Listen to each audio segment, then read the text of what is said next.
మద్యం స్కామ్ పై సీట్ వేయగానే సాయంత్రానికి తాడేపల్లి ప్యాలెస్ ముందు మద్యం ఫైల్స్ తగలబెట్టారని వార్తలు వచ్చాయి. సీసీటీవీ ఫుటేజ్ ఇవ్వాలని 4 సార్లు పోలీసులు లేఖ రాసినా జగన్ ఇవ్వలేదు. సీసీ ఫుటేజ్ ఇవ్వడానికి జగన్ ఎందుకు భయపడుతున్నారు అని మంత్రి అచ్చెన్న అన్నారు. బాధ్యతారహితంగా ఎవరం కూడా మాట్లాడకూడదు. అధ్యక్ష, ఈ రాష్ట్రంలో గాని దేశంలో గాని ఎక్కడైనా సరే ఒక ఇన్సిడెంట్ జరిగితే, దొంగతనం జరిగినా, ఫైర్ యాక్సిడెంట్ జరిగినా, లేకపోతే ఒకరికొకరు పొడుచుకొని మర్డర్ చేసినా సరే ఫస్ట్ హ్యాండ్ ఇన్ఫర్మేషన్ ఏంటంటే అక్కడ ఉన్నటువంటి పబ్లిక్ సమాచారం ఇస్తారు. ఒకవేళ లేకపోతే సీసీ కెమెరాలు ప్రభుత్వం పెడితే ప్రభుత్వ సీసీ కెమెరాలను తీసుకుంటారు.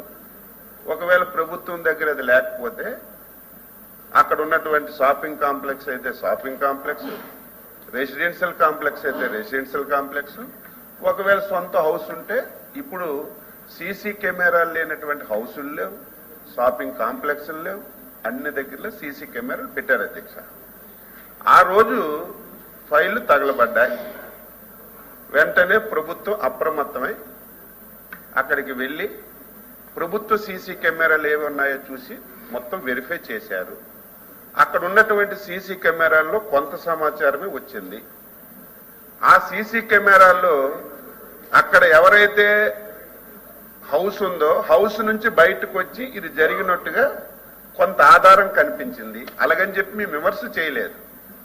మా ఆఫీసర్స్ ఒక లేఖ రాసి మా దగ్గర కొంతే సమాచారం ఉంది, మీ దగ్గర కూడా సీసీ కెమెరాలు ఉన్నాయి, మీ దగ్గర ఇన్ఫర్మేషన్ మాకు ఇవ్వండి అని 3-4 సార్లు అడిగితే బాధ్యత కలిగినటువంటి వ్యక్తులైతే, కనీసం ఇన్సిడెంట్ జరిగినప్పుడు అక్కడ ఏం జరిగిందో బయటికి చెప్పాలని ఆలోచన ఉన్నటువంటి వ్యక్తులైతే, ఇగో మా దగ్గర కూడా ఈ సమాచారం ఉంది, దీన్ని కూడా మీరు తీసుకొని 2 క్లబ్స్ చేసి ఎవడు తప్పు చేశాడో వాడిని శిక్షించండి అని చెప్పాలి. అధ్యక్ష, కానీ బాధ్యత రాహిత్యంగా ఇవ్వకుండా మళ్ళీ ఎదురుదాడు. అధ్యక్ష, మా నాయకుడిని హతమార్చేయాలని, మా నాయకుడిని దాడి చేయాలని చాలా మంది ప్రయత్నం చేస్తున్నారని చెప్పి మళ్ళీ తిరిగి పోలీస్ స్టేషన్లో కంప్లైంట్ ఇచ్చిన పరిస్థితి అయితే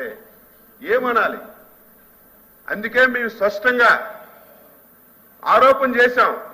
ఆ రోజు ఏవైతే లిక్కర్కు సంబంధించినటువంటి ఫైల్స్ అన్ని కూడా అక్కడ తీసుకొచ్చి తగలబెట్టారని చేశాం. మీ దగ్గర సీసీ కెమెరా ఉంది కదా, మీ దగ్గర ఇన్ఫర్మేషన్ ఉంది కదా, మీ ఇంట్లో నుంచే వచ్చినట్టుగా, మీ ఇల్లు అంటే మీ ఇల్లు కాదు, అక్కడ సంఘటన జరిగిన దగ్గర ఏ హౌస్ అయితే ఉందో ఆ హౌస్ నుంచి బయటకు వచ్చినట్టుగా ఆధారాలు ఉన్నాయి కదా.